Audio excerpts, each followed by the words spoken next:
talking about Brooke Schofield and how she relates to All Too Well 10-minute version, Taylor's version, Too Well.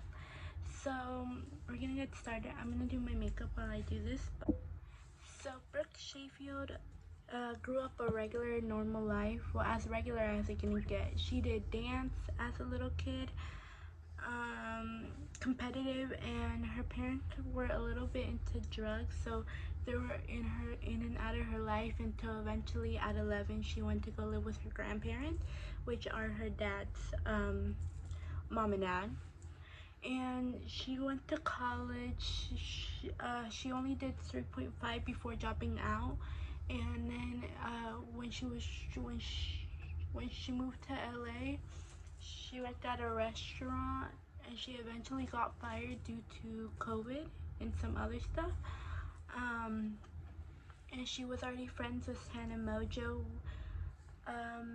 when she quit, so she had already had a little bit of an in to the influencer world, and she became one. And later they created the Canceled podcast, which is overall higher below, right below the podcast with Travis Kelce and Jason Kelce, which is really big right now considering the fact that he is dating Taylor Swift. So speaking of Taylor Swift, I'm not gonna go too much deep into her life right now, but she is a singer. She is the music industry. I am myself am a Swiftie. But right now we're gonna talk about her during her Red era. Her Red era brought us Red, the album, which is amazing. I personally love it a lot. She would later come out in 2021 due to her re-recordings, which is like a whole nother issue. She would re-record the album, which would come out with a fan favorite, All Too Well, the 10-minute version, which we already had the 5-minute version, but the 10-minute version gave us a little bit more deep into her relationship with actor Jake Gyllenhaal, which at the time of their relationship she was 20, barely legal, and he was 29. So that's like a really big age gap. In the 10-minute version there are a few lyrics that I feel like Brooke relates a little bit too much to, so I'm gonna go by those first, and then I am gonna say some other things I found on the interwebs. So let's begin. So Wind in My Hair, I Was There, I Remember It All Too Well.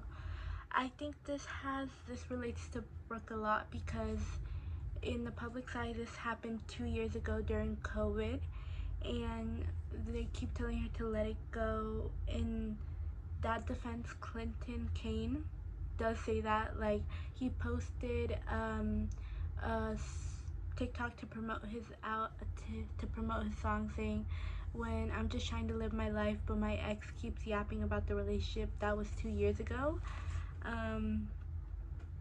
which is crazy.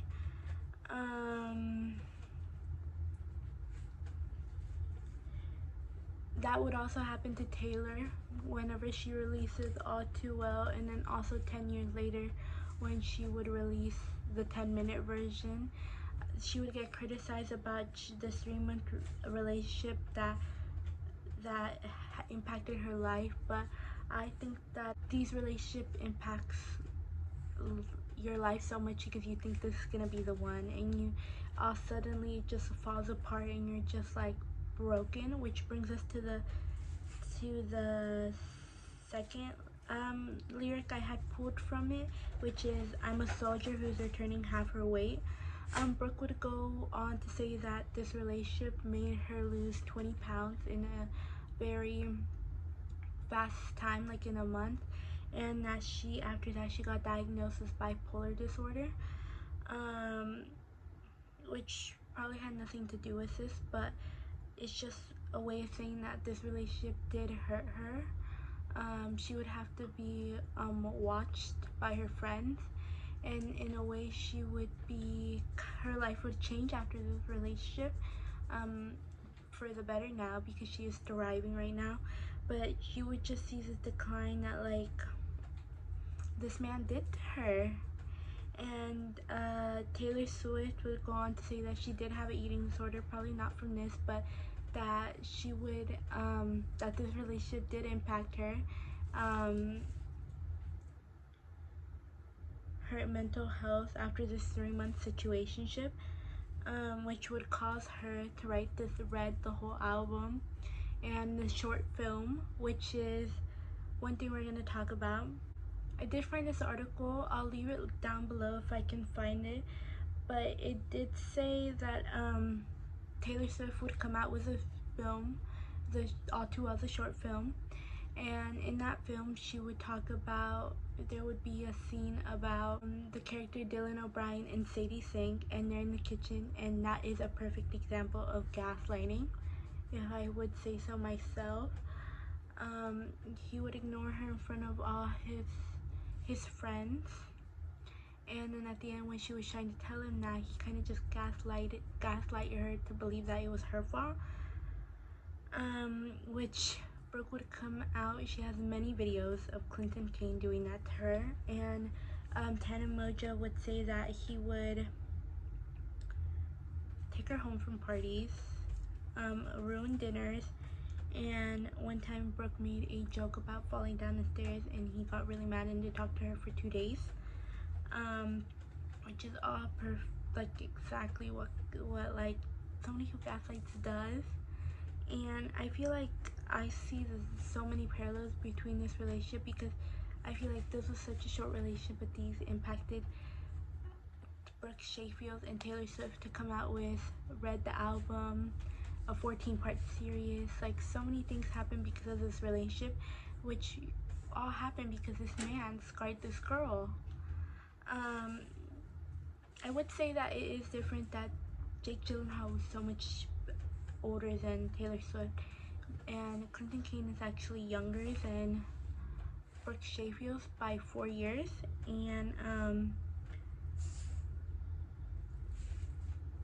but there is a power dynamic because Jake Gyllenhaal was older, but Clinton Kane, Brooke Schofield was a fan of his, so that's the power dynamic right there. In that article I read, it says Swift's message is bigger than the relationship. She created a anthem for listeners across the world who may be experiencing similar emotional abusive patterns in their relationship, which from this article that I read is so real. I think that Taylor Swift song does relate to Brooke Schofield, but then it's also an anthem for abusive patterns in a relationship to see the first signs.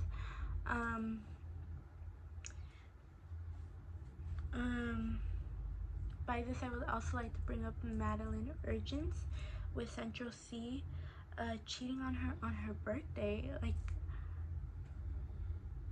did Taylor Swift not write a song about that? It's supposed to be fun turning 21. So in many ways, I do think that this song is not directly related to Brooke Schofield, but it's such like a song to provide. It's a song about a toxic relationship, and I think many people can relate. Also, they can relate to Brooke Schofield. I would try to insert this TikTok that I found of somebody saying that they would want to do a 14-part series about their ex. Honestly, you guys, do him a service. He needs money for therapy. Taylor Swift just wrote this song about a toxic breakup, and I think that Brooke Schofield is a example, and also Madeline Urgent. So that's all I have for today. Also, Clinton Kane would also like to Brooke about his mom owning Birkenstocks, and about how they had a 6-bedroom house on the beach in Australia. And Brooke didn't come from much. She lived with her grandparents, and that gives I Bet You Think About Me. I bet you think about me on your $1 million couch, and I was raised on a farm. No, it wasn't a mansion, but there was a living room dancing. I do see a big part of that. And I think that I know that Brooke and Clinton broke up because he was cheating on her heavily, which is crazy because Brooke Schofield is so pretty. And I want to, not because he was a pathological liar. Taylor Swift and Jake Gyllenhaal broke up because he would just ignore her, and he told her that maybe if they were closer in age that they could work, but then he would go out with somebody the same age as Taylor the next week. So I do see a difference in the breakup, but I do see it in a way of like both of them didn't want to break up. It was the man choice in this relationship, which is another parallel. I just wanted to make this video too because I haven't seen people talk about it, which is crazy because every time I see this drama, I think of like the idea of you that made me want to die. The idea you had of me. Fuck the patriarchy. Like the song comes up in my head, and I think it's so fun to look back at Taylor Swift reference here and there. This is my first video back. I used to make friendship bracelet videos.